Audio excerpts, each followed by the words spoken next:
Hemoglobin, TLC, DLC, and platelets are the most common investigations done. But hardly a few of us actually know the true interpretation of TLC and DLC, which we will learn in this video.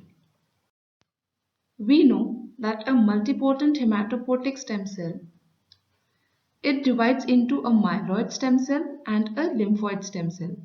While the lymphoid stem cell gives rise to the lymphocyte, the myeloid stem cell gives rise to the platelets, to the RBCs, and to all other types of WBCs.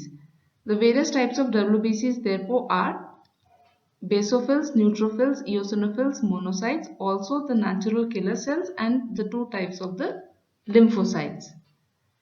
So, normal TLC is 4,000 to 11,000 per cubic millimeter. Age-wise TLC in newborns is 9,000 to 30,000. Up to 6 months of age it is 5,000 to 20,000. From 6 months of age to 2 years of age it is between 6,000 to 17,000 per cubic millimeter. And in more than 2 years of age it is again 4,000 to 11,000 per cubic millimeter.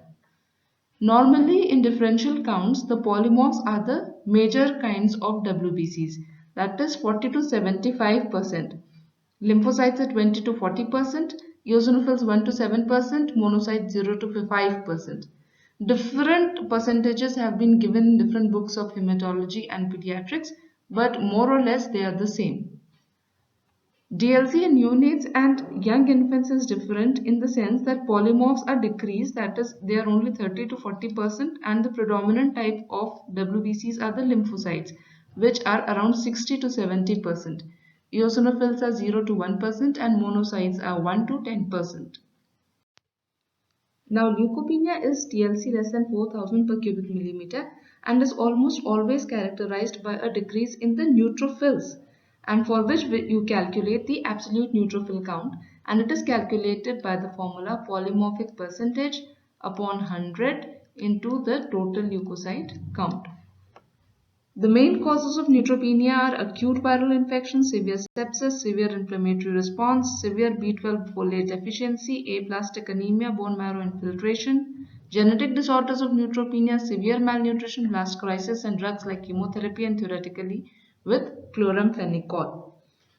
Now, enteric fever caused by bacteria Salmonella typhi and paratyphi is characteristically known to have leukopenia with relative lymphocytosis. This is important to remember, and this is in contrast to other bacterial infections where there is leukocytosis, that is increase in TLC, and most commonly an increase in neutrophils. So why is leukopenia almost always accompanied with neutropenia and not lymphocytopenia?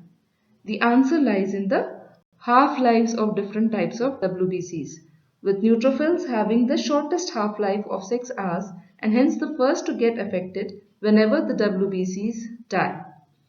Therefore, leukopenia is almost always characterized by neutropenia, that is lymphocytosis, since a decrease in neutrophils leads to an increase in lymphocytes relatively.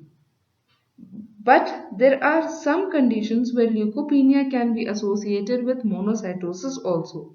For example, chronic inflammatory states, tuberculosis, autoimmune conditions, and juvenile myelomonocytic leukemia. Coming on to the more commoner abnormality, leukocytosis, that is increase in TLC. We all know that it is most commonly due to infection. It can also be seen in leukemoid reaction, leukemia, and secondary to use of drugs like steroids and hormones like epinephrine.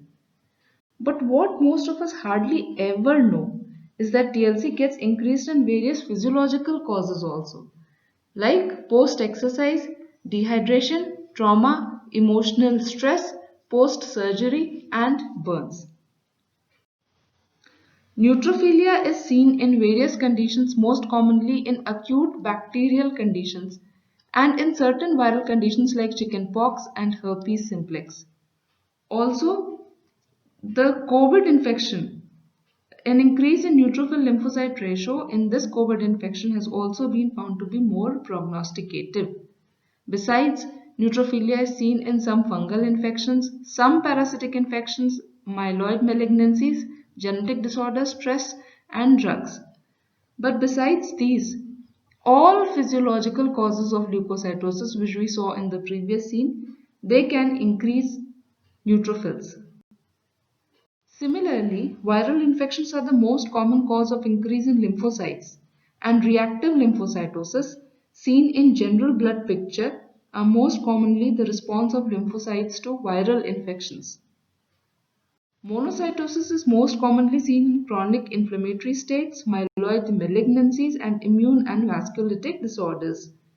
Eosinophilia is most commonly seen in parasitic infections, allergies, and Hodgkin's lymphoma, especially as an almost a certain diagnostic finding in the presence of clinical scenario.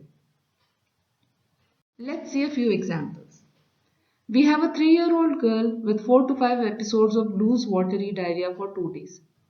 On examination, she is drowsy and has severe dehydration.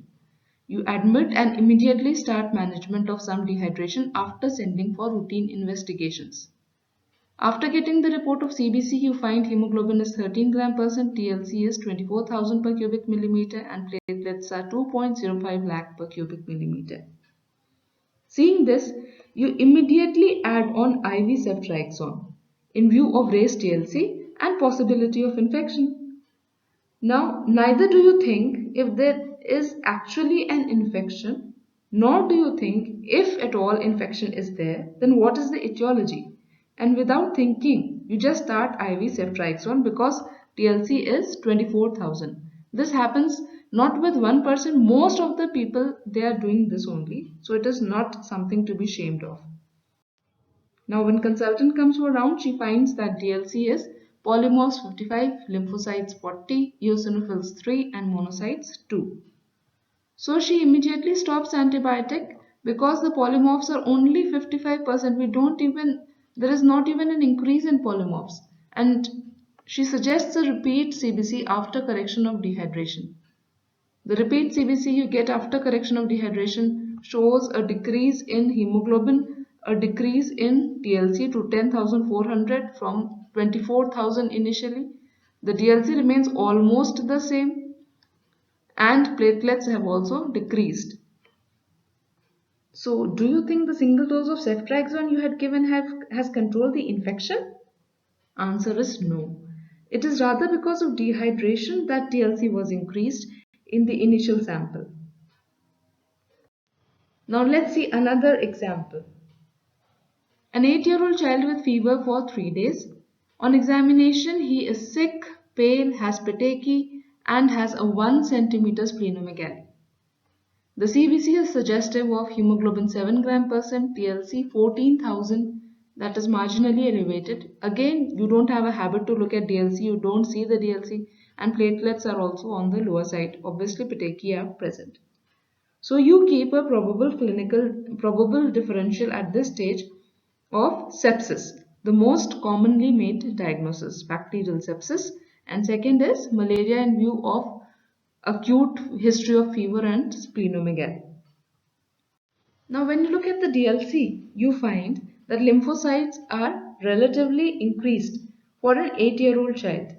So now your differential diagnosis is malaria as the first and early acute leukemia because the child is very sick and bicytopenia is present. You also keep a diagnosis of an early acute leukemia. So what do you learn from this? First is that looking at DLC is of utmost importance before jumping to conclusions.